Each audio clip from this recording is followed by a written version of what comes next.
لوگوں نے یسٹرڈے یعنی جمعرات 9 مئی کو، کچھ لوگوں نے آج 10 مئی کو ذوالقعدہ شروع کیا ہے۔ اس سے ظاہر ہوتا ہے کہ عید الاضحیٰ پر اختلاف کا چانس بن گیا ہے، جو ہماری روٹین ہے۔ اب تو اس پہ تبصرے کی بھی ضرورت نہیں ہے۔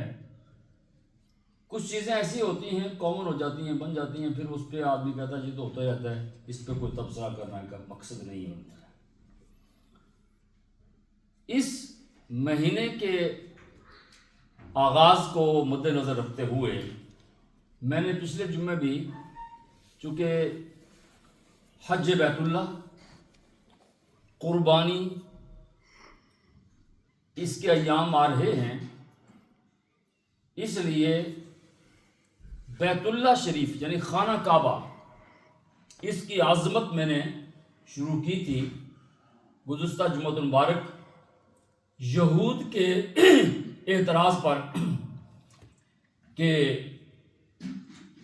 بیت المقدس ہمارا جو قبلہ ہے یہ پہلے سے بنا ہوا ہے۔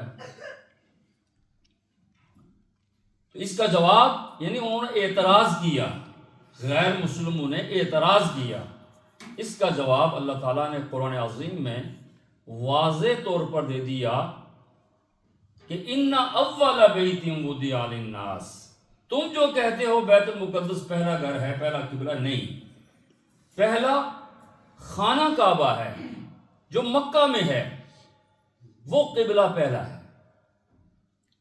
اس کا جواب اللہ تعالیٰ نے قرآن پاک کے کچھ اس بارے میں موجود ہے، پہلا ہی رکوع ہے۔ آج بھی جو باتیں رہ گئی تھی اسی کے متعلق چند باتیں قرآن و حدیث کی روشنی میں عرض کی جائیں گی۔ ان اول بیت وضع للناس، بے شک پہلا گھر جو لوگوں کے لیے بنایا گیا، للذی ببکۃ مبارکا وہدی للعالمین، جو مکہ میں ہے لوگوں کی ہدایت کے لیے، عالمین کی ہدایت کے لیے،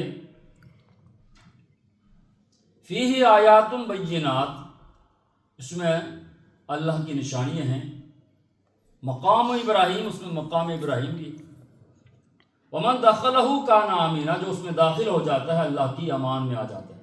سبحان اللہ۔ وَلِلَّهِ عَلَى النَّاسِ حِجُّ الْبَيْتِ مَنِ اسْتَطَاعَ إِلَيْهِ سَبِيلًا، یہ جو اس کی استطاعت رکھتے ہوں ان پر اس کا حج فرض کر دیا گیا ہے۔ وَمَنْ كَفَرَ، وہ جو اس کا انکار کرے، سستی کرتا ہے، انکار کرتا ہے اور حج ادا نہیں کرتا، فَإِنَّ اللَّهَ غَنِيٌّ عَنِ الْعَالَمِينَ، اللہ کو اس سے کوئی غرض نہیں ہے۔ اس کی لمبی تشریح ہے، میں نے مختصراً اس کا ترجمہ عرض کر دیا ہے۔ تو بات چونکہ خانہ کعبہ کی عظمت کی ہو رہی تھی، اسی پر گفتگو کی جاتی ہے۔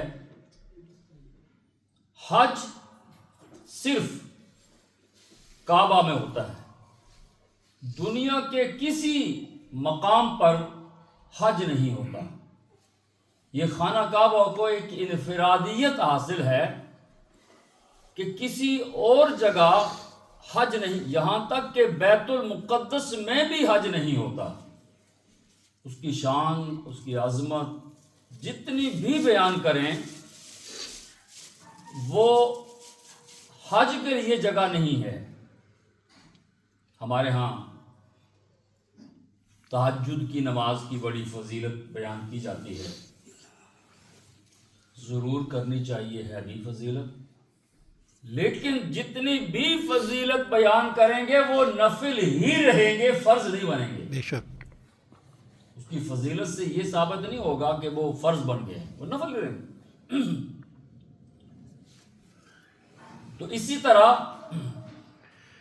خانہ کعبہ جو ہے، دوسری میں وہ باتیں عرض کر رہا ہوں جو بیت المقدس میں نہیں ہیں اور یہاں ہیں، یہ بات چل رہی تھی، یہ موضوع شروع تھا، اسی کو میں نے آگے شروع کیا ہے کہ خانہ کعبہ کی عظمت بتائی جا رہی ہے کہ دنیا کے ہر مقدس مقام سے افضل ہے خانہ کعبہ۔ دوسری آج کے جو میں نے فرق بتایا بیت المقدس اور خانہ کعبہ میں، پہلا میں نے فرق بتایا کہ حج صرف خانہ کعبہ میں. دوسرا فرق جو ہے وہ یہ ہے کہ خانہ کعبہ کے ایک شہر سٹی کو بلد امین کہا گیا ہے. خانہ کعبہ کے ایک شہر، خانہ کعبہ کا شہر ہے، اس کو بلد امین کہا گیا ہے. قرآن عظیم فرقان حمید میں اللہ تعالیٰ فرماتا ہے وَالتِّينِ وَالزَّيْتُونِ وَطُورِ سِينِينَ وَهَٰذَا الْبَلَدِ الْأَمِينِ. یہ خانہ کعبہ کے ساتھ جو شہر مکہ ہے، مکہ معظمہ، اس کو بلد امین کہا گیا خانہ کعبہ کی وجہ سے. اگلا فرق کہ بیت المقدس انبیاء کرام وہاں موجود ہیں، کوئی شک نہیں ہے، لیکن بیت اللہ خانہ کعبہ اس کو یہ بھی انفرادیت حاصل ہے کہ اس کے پاس، یعنی بیت اللہ شریف کے پاس، سارے نبیوں کا تاجدار، سبحان اللہ، نبیوں کا امام حضرت محمد الرسول اللہ صلی اللہ علیہ وسلم پیدا ہوئے. یہ بھی انفرادیت ہے کہ کسی اور مقام کو، کسی اور جگہ کو یہ شرف حاصل نہیں ہے جو بیت اللہ کو ہے کہ اس کے پاس، اس کے قریب نبی آخر الزمان صلی اللہ علیہ وسلم کی ولادت باسعادت ہوتی ہے. وہ حجرہ آمنہ وہاں موجود ہے جہاں انہوں نے رسول اللہ صلی اللہ علیہ وسلم کی ولادت کے موقع پر خرج منی نور اضاء لہ قصور الشام، حضرت سیدہ آمنہ سلام اللہ علیہا فرماتی ہیں مجھ سے نور نکلا اور میں نے اس نور کی روشنی میں مکہ میں اپنے حجرہ میں بیٹھے ہوئے شام کے محلات دیکھے. تشریح اور تفصیل میں جانے کا ٹائم نہیں ہے، اس لیے میں اس کو مختصر عرض کر رہا ہوں. اگلا جو بیت اللہ شریف کو مقام حاصل ہے وہ یہ کہ وہاں پر ایک نیکی 1,00,000 نیکی کا ثواب ملتا ہے. یہ آپ سنتے ہیں، کوئی نئی بات نہیں عرض کر رہا ہوں. مسجد نبوی ہو، بیت المقدس ہو، 25,000 ہو سکتے ہیں، 50,000 ہو سکتے ہیں، نیکی کا ثواب اتنا ہو سکتا ہے، لیکن 1,00,000 نہیں ہوگا. 1,00,000 صرف بیت اللہ شریف میں ہوگا. سبحان اللہ. یہ کسی اور جگہ کو مقام اور مرتبہ حاصل نہیں ہے جو بیت اللہ شریف کو حاصل ہے. اگلی بات جو ہمیں فوائد ملتے ہیں اس سے وہ یہ کہ مقبول بندوں اور محبوب چیزوں پر اعتراض کرنا یہ طریقہ کفار ہے.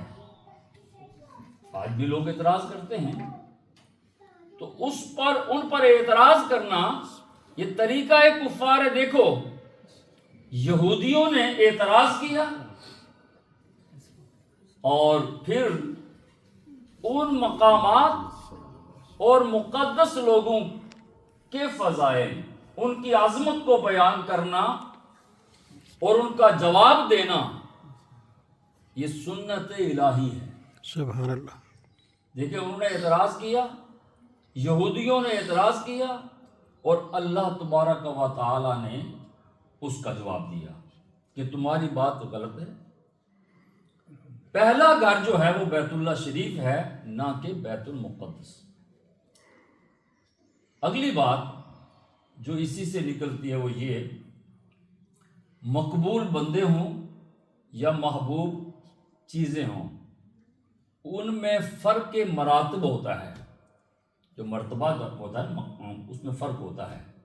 سب برابر نہیں ہوتے، سب چیزیں برابر نہیں اور سب بندے برابر نہیں. دیکھیں بیت اللہ شریف، بیت المقدس دونوں اللہ کے گھر ہیں، دونوں اللہ کے گھر ہیں، لیکن کعبہ افضل ہے. کعبہ جو ہے وہ افضل ہے۔ اسی طرح اولیاء اللہ میں دیکھ لیں، ان کے مراتب میں فرق ہے، کوئی غوث ہے، قطب ہے، کچھ عام ولی ہیں، کلندر ہیں، بندے ہونے کی حیثیت سے برابر ہیں، لیکن ان کے جو مراتب ہیں نا ان میں فرق ہے۔ ویسے تو عام طور پر دیکھا جائے اولیاء اللہ ہوں، انبیاء کرام ہوں، فرق تو ہے، یہ نہیں آپ کہہ سکتے سب انبیاء ہیں برابر ہیں، نہیں، فرق ہے۔ خلق جو ہے مخلوق، ان سے اولیاء افضل ہیں، اولیاء سے رسل جو ہیں وہ افضل ہیں۔ اعلیٰ حضرت امام اہل سنت مجدد دین و ملت مولانا الشاہ احمد رضا رحمت اللہ تعالی علیہ نے یہ جو مراتب ہیں مخلوق میں، جو لوگ کہتے ہیں سب برابر ہیں، انہوں نے اپنی محبت کا اظہار کرتے ہوئے اس کی اس طرح تشریح کی، ہر عام فہم بندہ بھی اس کو سمجھ جاتا ہے، پھر اعتراض یا بات چیت نہیں کرتا، آمنا و صدقنا، پھر اس کو وہ تسلیم کر لیتا ہے۔ تو اعلیٰ حضرت عاشقوں کے امام مولانا شاہ احمد رضا خان رحمۃ اللہ تعالی علیہ فرماتے ہیں، خلق سے اولیاء، اولیاء سے رسل، خلق سے اولیاء یعنی مخلوق کے بعد اولیاء، اور اولیاء اللہ کے بعد رسل، ان کا مقام ہے۔ خلق سے اولیاء، اولیاء سے رسل، اور رسولوں سے اعلیٰ ہمارا نبی، اور رسولوں سے اعلیٰ ہمارا نبی۔ اللہ ان کی قبر پر کروڑوں رحمت نازل فرمائے۔ آمین آمین۔ بد مذہبی سے دور کیا، عشق نبی کا درس دیا، احسان ہے اعلیٰ حضرت کا، سبحان اللہ، لا الہ الا اللہ۔ اللہ۔ اگلی بات، مسجدیں یہ سب اللہ کے گھر ہیں، کوئی شکوک و شبہات اس میں نہیں ہے۔ مسجد اللہ کا گھر ہوتا ہے تو عبادت کے لحاظ سے مسجد اللہ کا گھر ہے، برابر ہیں، لیکن جامع مسجد جو ہوتی ہے وہ عام مسجد سے افضل ہوتی ہے۔ سبحان اللہ، جہاں جمعہ ہوتا ہے وہ عام مسجد سے افضل ہوتی ہے، اور کبھی کبھی کسی چیز کے پہلے ہونے سے، کسی کے پہلے ہونے سے اس کی افضلیت ہوتی ہے، اور کبھی کبھی کسی کے آخر آنے میں افضلیت ہوتی ہے۔ ہر جگہ ایک بات فٹ نہیں ہوتی ہے، کہیں پہلے آنے میں فضیلت ہے اور کہیں آخر میں آنے میں فضیلت ہے۔ اب آپ کہیں گے یہ کیسے ہے؟ چونکہ ہم خانہ کعبہ کی عظمت بیان کر رہے ہیں، تو سب سے پہلے ہونا اور سب سے پیچھے ہونا بھی دونوں فضیلت کا باعث ہو سکتے ہیں۔ خانہ کعبہ سب سے پہلے ہونے کی وجہ سے فضیلت والا ہوا، کیونکہ سب سے پہلے اسی کو زمین پر سب سے پہلا جو گھر بنایا گیا وہ بیت اللہ شریف تھا، اور دوسرا بیت المقدس۔ تو اس لحاظ سے بیت اللہ شریف کی ہو گئی فضیلت کہ پہلے ہونے کی وجہ سے، اور آخر میں ہونے کی فضیلت کس طرح ہے؟ حضرت سیدنا آدم علیہ السلام سے لے کر عیسیٰ ابن مریم تک تمام انبیاء کرام دنیا میں تشریف لاتے رہے، اپنے اپنے دور میں تبلیغ دین کرتے رہے، لوگوں کو جہنم کے کنارے سے جو کھڑے ہوئے تھے ان کو جنت کی راہ دکھاتے رہے، اپنا اپنا مقام اور مرتبہ سب کا، لیکن سب سے آخر میں آنے والے رسول سب سے آخر میں آنے والے نبی حضرت محمد الرسول اللہ صلی اللہ علیہ وسلم کی فضیلت اور افضلیت سب سے بڑھ کر ہو گئی، حالانکہ آخر میں آئے۔ تو یہ پہلے یا آخر اس کی بات نہیں ہے، کبھی کبھی کوئی پہلے آنے والا افضل ہو جاتا ہے، کبھی کبھی آخر میں آنے والا افضل ہو جاتا ہے۔ جیسے میں نے خانہ کعبہ کی اور نبی محتشم صلی اللہ علیہ وسلم کی مثال۔ اب یہ دونوں خانہ کعبہ اور سرکار نبی اکرم صلی اللہ علیہ وسلم کی ذات بابرکات، خانہ کعبہ کی طرف رخ کر کے نماز پڑھی جاتی ہے، کسی اور طرف آپ رخ نہیں کر سکتے۔ یہ جہت کعبہ جو ہے، یہ جو نماز کے شرائط ہیں نا، کچھ نماز کے شرائط ہیں اور کچھ نماز کے فرائض ہیں۔ شرائط وہ جو نماز سے باہر ہیں، اور فرائض وہ جو نماز کے اندر ہیں۔ کتنے ہیں؟ آپ کنز الاسلام پڑھ لیں، یہاں کتاب موجود ہے، فری میں ہے، اس کو آپ پڑھ لیں، اس پہ لکھا ہے شرائط نماز اور فرائض نماز۔ ان میں سے کوئی بھی چیز رہ جائے تو نماز سرے سے ہوتی ہی نہیں۔ سجدہ سہو کرنے سے نماز نہیں ہوگی، کیونکہ فرائض نماز اور شرائط نماز ایسے ہیں کہ ان کے بغیر نماز سرے سے ہوتی ہی نہیں۔ وہ تو خود بھی بندہ دیکھ لیتا ہے۔ ان شرائط نماز میں ایک جہت کعبہ بھی ہے، جو میں چونکہ میرا موضوع ہے خانہ کعبہ کی طرف چہرہ رخ کرنا، یہ شرائط ہیں کہ جو نماز سے پہلے ہوا نا، اب نماز شروع کرنی تو آپ نے دیکھنا ہے کہ کعبہ شریف کدھر ہے۔ اب تو کمپاس، اب تو ٹیلی فون، پہلے بڑا مشکل ہوتا تھا۔ ٹائم کے ساتھ آہستہ آہستہ بہت تبدیلی میں بار بار ہر جمعہ تقریباً عرض کرتا رہتا ہوں کہ سائنس بہت ترقی کر گئی ہے۔ وہ کمپاس ہوتا تھا، وہ نکالتے تھے کتنی ڈگری، یہ وہ۔ اب موبائل کو سامنے رکھ لیتے ہیں اور وہ آپ کو بتا دیتا ہے کہ خانہ کعبہ کدھر ہے، ڈگریاں بھی بتا دیتا ہے۔ آپ نے وولورہمپٹن جاننا ہے تو ہمارے جو پرانے ساتھی ہیں، احمد خان صاحب ہو گئے، دوسرے ساتھیوں سے بھائی آپ کیسے پہنچنا ہے بھائی، وہ بک دیکھتے تھے، بک کھولی اور اس میں بھی ABC کھولتے، اکبر حاجی صاحب بھی، اب ABC کھولی، دیکھا ہاں جی یہ اس طرح کریں یا فلاں روڈ سے اس طرح جائیں، اب بندہ ویسے ہی چکرا جاتا ہے۔ لیکن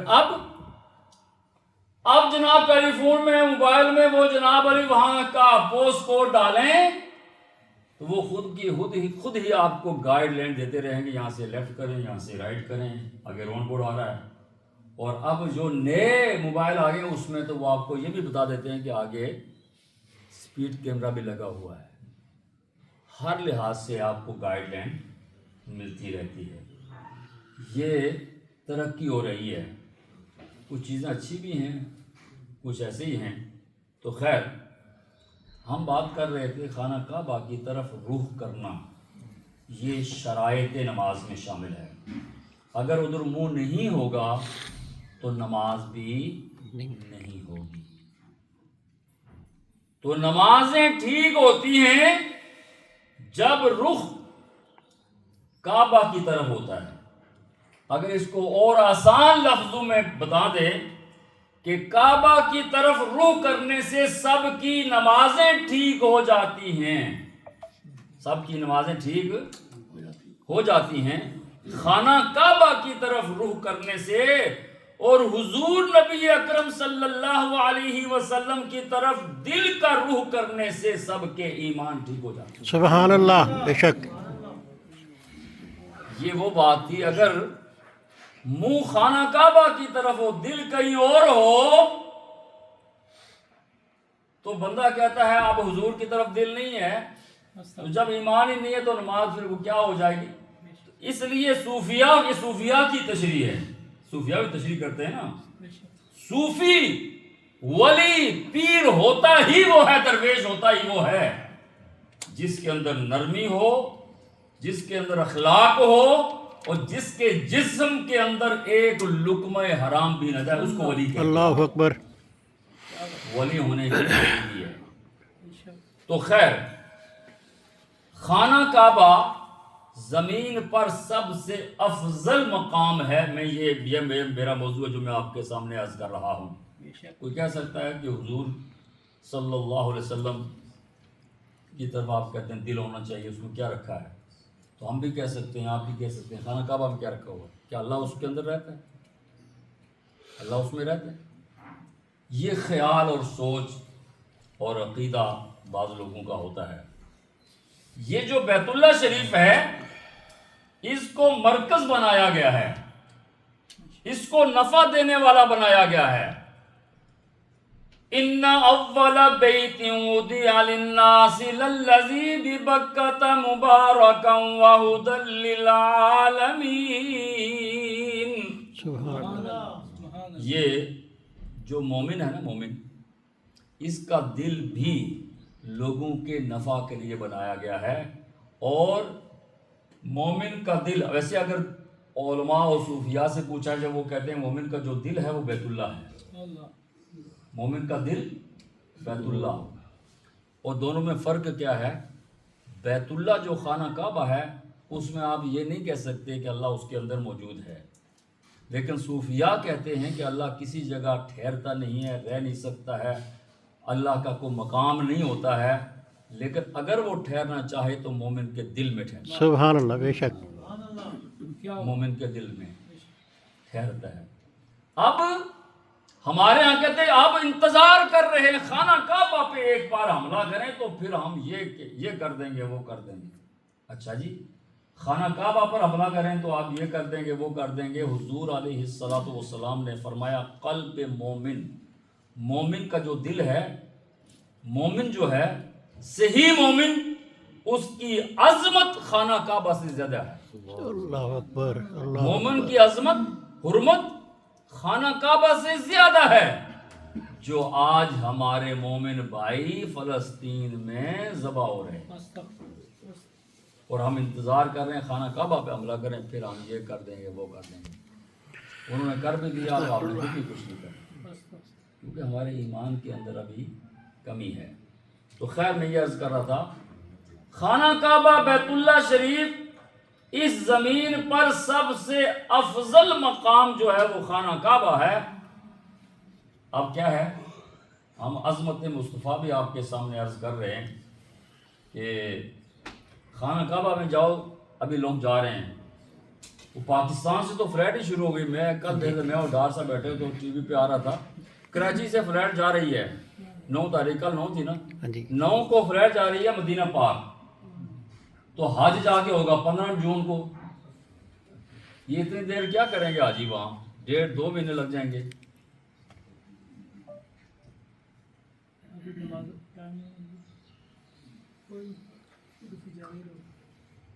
تو میں ہی عرض کر رہا ہوں، آپ جو مرضی کرتے ہیں آپ، اس سے کیا فرق پڑتا ہے؟ لیکن ذہن کو، دماغ کو کول ڈاؤن کہتے ہیں، کم ڈاؤن کر کے، یا صبر، تحمل اور خوش دلی کے ساتھ دین کی تبلیغ، یہ اصل ہے۔ ادعو الی سبیل ربک بالحکمہ۔ اس پر کوئی تبصرہ نہیں، میں بات کو آگے لے کے چلتا ہوں۔ خانہ کعبہ میں لوگ جاتے ہیں تو کیا بنتے ہیں؟ حاجی صاحب، یہ حاجی صاحب ہیں، تو ٹھیک ہے، ان کو یہ سرٹیفکیٹ مل گیا حاجی ہونے کا۔ تو جو حضور کے پاس جائے وہ کیا بنتا ہے؟ جو حضور کی بارگاہ میں حاضری دیتے ہیں وہ کیا بنتا ہے؟ یہ قابل غور بات آگے جناب صاحب۔ تو میں آپ کو کلیئر کرتا ہوں کہ خانہ کعبہ میں جانے والے حاجی بنتے ہیں اور حضور نبی اکرم صلی اللہ علیہ وسلم کی بارگاہ میں حاضر ہونے والے صحابی بنتے ہیں۔ سبحان اللہ۔ حضور کی بارگاہ میں حاضر ہونے والا صحابی اور بیت اللہ جانے والا حاجی، ایک طرف حاجی بن گئے، دوسری طرف صحابی بن گئے۔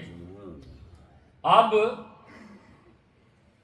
ہم نے دیکھنا ہے کہ حاجی صاحب افضل ہیں یا صحابی صاحب افضل ہیں، یہ قابل غور بات ہے۔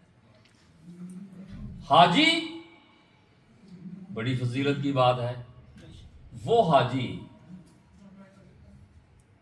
ومن فرض فیہن الحج فلا رفث ولا فسوق ولا جدال فی الحج، جس نے اس طرح حج کیا، نہ فسق کیا، نہ فجور کیا، نہ گالی دی، نہ جھگڑا کیا، نہ فساد کیا۔ اس کی تشریح کرتے ہوئے حدیث پاک کا حوالہ دیا کہ جو یہ سب کچھ نہیں کرتا صرف اللہ کی رضا کے لیے حاجی حج کرتا ہے، وہ اس طرح واپس آتا ہے جس طرح ابھی ماں کے پیٹ سے پیدا ہوا۔ بے شک کتنا بڑا مقام ہو، اتنی بڑی فضیلت حاجی کو مل گئی۔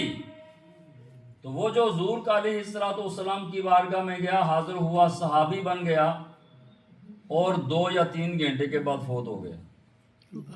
صحابی بن گیا، سامنے گیا، کلمہ شریف پڑھا، صحابی بن گیا، اور پھر فوت ہو گیا۔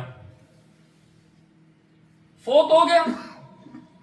اب یہ حاجی صاحب جنہوں نے حج کیا اور فساد بھی نہیں کیا، فسوق بھی نہیں کیا، گالیاں بھی نہیں دی، جھگڑا بھی نہیں کیا، اور اللہ کی رضا کے لیے حج کیا، وہ اس طرح ماں کے پیٹ سے پیدا ہوا، اور ادھر جو حضور کی بارگاہ میں گیا، جا کر کلمہ پڑھا، مسلمان ہوا، صحابی بنا، 2 گھنٹے کے بعد فوت ہو گیا۔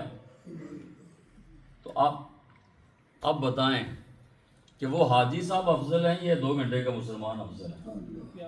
ایک ویسے ہی بات ہے نا۔ یاد رکھیں، یہ 2 گھنٹے کا جو مسلمان ہے وہ اس حاجی صاحب سے افضل ہے۔ بے شک بے شک نہ اس نے حج کیا، نہ اس نے زکوٰۃ دی، نہ اس نے تلاوت کی، نہ اس نے صدقہ کیا، نہ اس نے نوافل پڑھے، نہ اس نے تہجد پڑھی، نہ اس نے جہاد کیا، کچھ بھی نہیں، کوئی نیکی نہیں کر سکا، صرف حضور کی۔ اور یہ خانہ کعبہ، وہاں گیا، حج کیا، فرض ادا کیا حج کا، اور اس سے وہ 2 گھنٹے کا مسلمان افضل ہو گیا۔ اب یہی آپ کو بتانا چاہتا ہوں کہ یہ جو خانہ کعبہ گیا، حاجی بن گیا، وہ جو 2 گھنٹے کا مسلمان، وہ حاجی تو نہیں بنا لیکن صحابی ضرور بن گیا۔ جب صحابی بن گیا نا، تو صحابی جو ہوتا ہے اس کا مقام اور مرتبہ یہ ہوتا ہے کہ یہ حاجی اس صحابی کی گرد راہ کو بھی نہیں پہنچ سکتا، اس لیے کہ فضیلت اور عظمت جو بنائی گئی اس بندے صحابی کی، وہ حج سے نہیں، عبادت سے نہیں، وہ زیارت رسول سے اس کو یہ مقام ملا۔ اور جو اس طرح حضور کی بارگاہ میں جائے، مسلمان ہو، وہ کلمہ پڑھے مسلمان ہو گیا، غیر مسلم تھا، کلمہ پڑھا مسلمان ہو گیا، اور اسی ایمان پر موت آئی، صحابی بن گیا۔ جب صحابی بن گیا تو عبد القادر جیلانی سے افضل ہو گیا، سبحان اللہ، خواجہ غریب نواز سے افضل ہو گیا۔ افضل کس چیز نے کیا؟ زیارت مصطفیٰ۔ اس بات کو سمجھنا ضروری ہے جو میں بات کر رہا تھا۔ خانہ کعبہ جانے سے حاجی بنتے ہیں، اور حضور کی بارگاہ میں حاضری دینے سے صحابی بنتے ہیں۔ اور آخری جملہ، خانہ کعبہ کے پاس کیا ہے جو دوسرے کسی جگہ یہ چیز موجود نہیں ہے، جو صرف خانہ کعبہ، اس کے ارد گرد اللہ فرماتا ہے نا ہم نے برکتیں رکھی ہیں، اور پھر اللہ فرماتا ہے ہم نے نشانی رکھی ہیں۔ ان نشانیوں میں مقام ابراہیم کا اللہ نے ذکر کیا ہے، اور دوسرے مقام پہ اللہ نے ایک اور نشانی کا ذکر، شعائر اللہ کا ذکر کیا ہے۔ ان میں سے ایک یہ ہے کہ بیت اللہ کے پاس مقام ابراہیم ہے، سبحان اللہ، مقام ابراہیم۔ وہ علماء لکھتے ہیں کہ وہ پیر رکھنے سے، اب یہ پیر تو کوئی بھی کسی پتھر پہ رکھے وہ نرم تو نہیں ہوگا نا کہ اس کے اوپر نشان بن جائیں گے، ایسا تو نہیں ہوتا ہے۔ علماء نے لکھا کہ جب ابراہیم علیہ السلام بیت اللہ شریف کو بنانے کے لیے اس پتھر پر پاؤں رکھتے تھے تو یہ نرم ہو جاتا تھا، نرم ہو جاتا تھا۔ جو چیز نرم ہو، اب دیکھیں نا مٹی ہے، گیلی مٹی ہو، اس پر پاؤں رکھے تو پورا نشان بن جائے گا. یہ نشان قدم ابراہیم وہ ایسے نشان بنے کہ آج سینکڑوں سال گزرنے کے بعد بھی وہ نشان موجود ہیں. اور یہ شرف حاصل ہے خانہ کعبہ کو کہ اس کے ساتھ ہی مقام ابراہیم وہ پتھر ہے جس کے اوپر نشان ہیں ابراہیم علیہ السلام کے قدم کے. سبحان اللہ. اور دوسرا خانہ کعبہ کے پاس کیا ہے. اب آپ کو کیونکہ تقریر یا واز یا نعت سنتے رہتے ہیں, دنیا سنتی ہے, سنتی رہے گی جب تک قیامت نہیں آتی, یہ سلسلہ جاری رہے گا. اور جس نے اپنی روٹین کرنی ہے, ابھی چند دن پہلے میں نے ایک ساتھی کو کہا, میں نے کہا یار یا ذہنی مریض ہے یا کوئی پریشانی ہے, آپ یقین کریں میں تنقید نہیں کر رہا ہوں بلکہ اس کی بہتری کے لیے ہمارا جو کام ہے نا ائمہ مسجد, اس کا مطلب ہے کہ قوم کو جہنم سے بچائیں, گناہوں سے بچائیں, نماز قبول ہو, نماز کا طریقہ بتانا, یہ سب چیزیں اس لیے بتاتے ہیں. کوئی دشمنی نہیں ہے, کوئی اختلاف نہیں ہے. اگر کوئی بندہ کہے جی آپ اپنا کام کرتے رہے, ہم نے اپنا کام کرنا ہے. اب اس نے نماز شروع کیا, اب دیکھیں میں آپ کو بتا رہا ہوں صحیح اسی طرح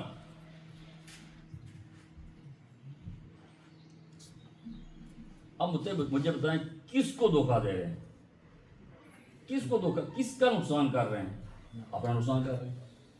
ٹھیک ہے.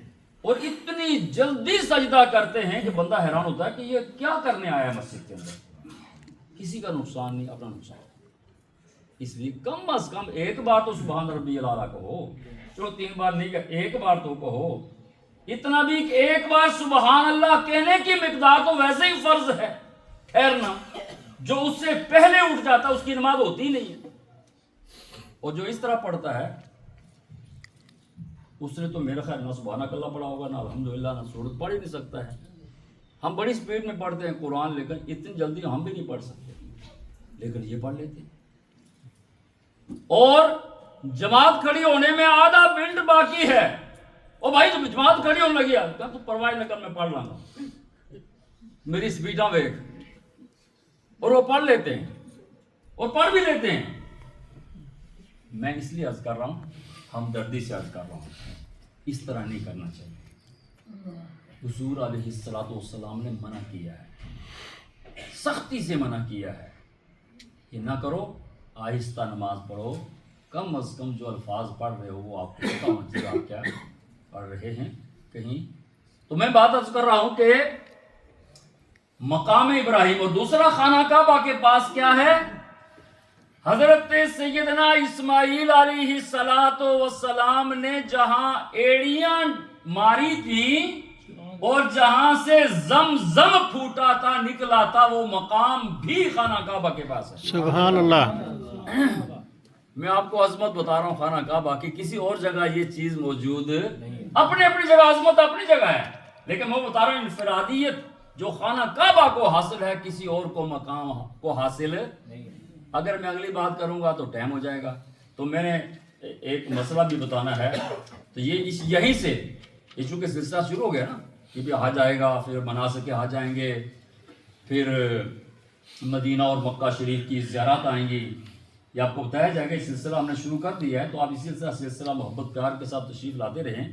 تو انشاءاللہ یہ طہارت باطنی جو ہے, باطنی اندر کی طہارت اور دل کی صفائی جو ہے, قرآن پاک میں اللہ فرماتا ہے یا بنی آدم خذوا زینتکم عند کل مسجد.